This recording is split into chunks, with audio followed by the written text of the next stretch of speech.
My name is Amy Weems, and I am a home living / family and consumer sciences teacher at Ouachita Junior High in Ouachita Parish. I actually teach my course for high school credit now, and that's a very exciting new adventure for us. I also work at the University of Louisiana at Monroe as an adjunct professor for teachers who are pursuing master's degrees in educational leadership and curriculum and instruction. I'm also blessed to work with teachers from Taiwan who come to America to pursue a master's degree in English as a second language. I have my bachelor's degree from the University of Louisiana at Monroe in Family and Consumer Sciences Education. My master's degree is from Louisiana Tech, the competitor school, and I also worked for them for a year before I went into the real classroom. I have a doctorate of education from the University of Louisiana Monroe in educational leadership, and my other passion is educational technology. I also serve as the school technologist for my school, helping teachers to bridge the gap between traditional teaching models and technology-based instructional design. I taught career orientation at West Monroe High School for 3 years, and I was hired to write curriculum based on career option law, and it was passed in 1997. It was authored by Noble Ellington. We had grand visions of students with their 5-year plans, thinking about life after high school when they're leaving 8th grade and they get to you as a freshman, and that's when the stakes are high because that's what starts their post-secondary imprint. And so many parents, even educated parents, don't understand that. They think if I just knock it out my senior year, I'm going to get my scholarship and I'm going to go to college, and we know that that's not how it works. And we also had to work with parents to realize if your child is making D's and F's in math and science, they're not going to be a pediatrician. And so we had those real conversations, and I developed career orientation around, okay, if you do want to be a pediatrician or an orthodontist or a veterinarian, what does that look like? What is your commitment level in high school? What is your commitment level in undergrad? What is undergrad? What is professional school? How many years does that look like? How much money does that look like? We had those real conversations, and it was amazing. A question that I recently heard in a conversation of educational stakeholders from many backgrounds was, why are our college graduates leaving Louisiana? And you have to look at this as a workforce issue. What are we doing to scaffold those degree programs so that we are channeling college graduates into careers that are needed for Louisiana?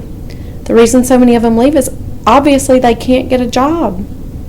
And so you have to look at the balance of what do we need for Louisiana's workforce and what are we doing as an education system to provide for that need. And so it goes back to, if we need welders and pipe fitters and all of these skilled trades, we must adapt to those needs, and we must do it at the high school level. I can tell you that I've seen work moving toward the skills-based certifications at the high school level. There's much more work to be done. Back to educational stakeholders. We have got to bring the workforce people to the table. We've got to bring the policy people to the table, because the policy must support that, the ones who develop these degree high school diplomas. We've got to bring true classroom teachers to the table. That is one thing that we as teachers experience so much and we do not appreciate, is when policy is forced on us that we were not a part of. And you can use token teachers to say that you had teachers involved in the process, or you can really have teacher voice, and there's a difference. We can talk about alignment, Sure we can talk can. about articulation, we can have all the articulation workshops we want to have, but, and this was actually the topic of my dissertation, was the transition from high school to college. I watched entirely too many successful high school students who made 4.0s come to higher ed and fall flat on their faces. And I studied it from an academic perspective. I also think that there is a socio-cultural aspect to it. But, you know, we're going with Common Core. It is focused on college and career readiness. We've got to bring higher ed into that discussion. One thing that I would like to see is K-12 expanding to P-16. Not kindergarten through 12th grade. Preschool through higher ed, whatever that looks like. Whether that looks like community college, technical college, four-year college. We have got to start thinking as P-16 and not K-12. I think one of the hardest messages for me to fight this year with everything that's going on in Louisiana and being Louisiana Teacher of the Year, you feel like you represent multiple stakeholders. And those stakeholders don't necessarily have the same vision and they don't necessarily get along.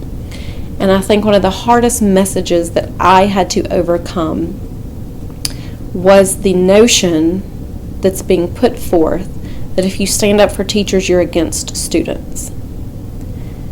Good teachers, the ones who rise to the top, don't have to have it one way or the other. You can stand up for students because you are partners with students and teachers and parents.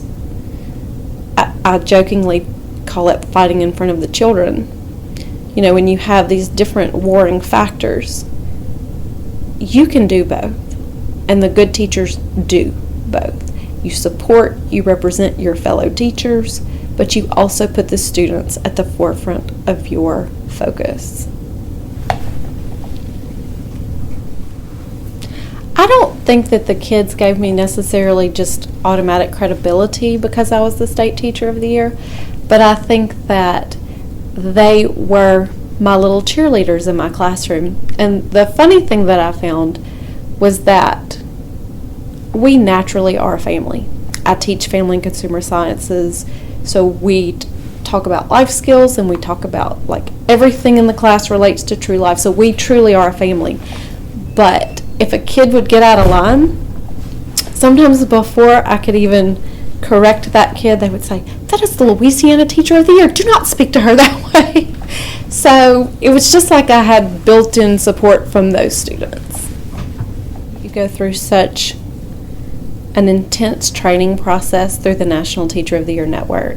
And one of the things that you practice is what you call the elevator speech in 30 seconds or less, or just in one little sound bite. What do you do and why do you do it? And I knew that last year before I even had training. I teach life skills to middle schoolers. So we can talk about college and career, but I was already doing that.